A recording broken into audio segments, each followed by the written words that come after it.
Right now on Capitol Hill, Robert F. Kennedy Jr. is continuing to testify before a House committee there. It's a hearing about alleged government censorship. Democrats have actually urged House Republican leaders to disinvite him to this hearing over his documented history pushing dangerous conspiracy theories. Just this week, he was rebuked by his own family for pushing an unfounded conspiracy theory that COVID was actually targeted to hit certain ethnic groups while sparing Jewish and Chinese people. In his opening remarks this morning, he insisted he's never been racist, anti-Semitic, or anti-vaccine. I've never been anti-vaccine, but everybody in this room probably believes that I have been, because that's the prevailing narrative. CNN's Daniel Dale has been watching this hearing for us and checking the facts on it. Daniel, what are the facts here? So Mr. Kennedy says he's not anti-vaccine because he just wants safe vaccines, to which anyone who has followed his public remarks should respond, come on. Kennedy has spent much of his recent public life attacking safe vaccines, basically calling them unsafe.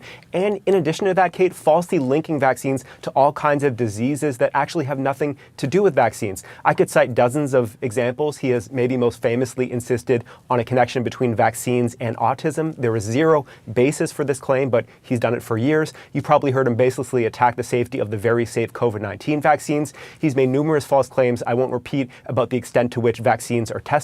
And that is far from all. He is deep down the anti-vax rabbit hole. He's made all sorts of obscure claims you probably will never have seen yourself unless you are immersed in that world. For example, he's been saying this spring and summer that there is strong evidence that the 1918 flu pandemic was not actually a flu, that it was caused by vaccine research. This is out and out nonsense that has circulated in long ago debunked Facebook, Instagram memes. The flu pandemic was indeed a flu pandemic. There was no vaccine research that could have even possibly caused it. He also claimed at a recent public event that there is convincing evidence that HIV originated from a vaccine program. That claim, too, has been thoroughly discredited. So what do you call someone like Mr. Kennedy who devotes their time, energy, public remarks to promoting entirely fake claims about vaccines killing people in all manner of ways? I think anti-vax is a fair descriptor. On top of that, Daniel, I want to play another moment from his testimony this morning, denying that he's ever said anything racist or anti-Semitic. Let's listen to this. In my entire life, and why I'm under oath, in my entire life, I have never uttered a phrase that was either racist or anti-Semitic. Daniel, how does that check out?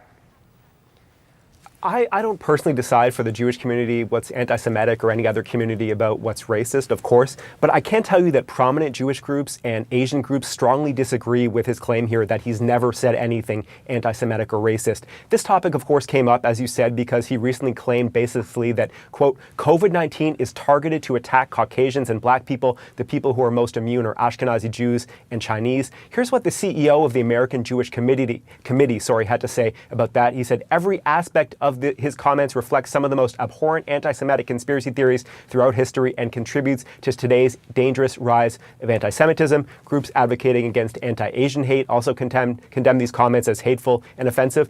And this was not the first time, Kate, that Mr. Kennedy made comments related to Jewish people that were criticized as hateful. Early last year, he made this frankly deranged comparison to the Holocaust while attacking COVID-19 vaccine mandates. Even in Hitler's Germany, you could cross the Alps into Switzerland. You can hide in an attic like Anne Frank did. I visited in 1962 East Germany with my father and met people who had climbed the wall and escaped. So it was possible. Many died doing it, but it was possible. Today, the mechanisms are being put in place that will make it so none of us can run and none of us can hide. 6 million Jews, including Anne Frank, were killed by Hitler's Nazis. And for these comments, Mr. Kennedy drew the rare distinction of being denounced by both the Auschwitz Museum and the U.S. Holocaust Memorial Museum. He ended up apologizing.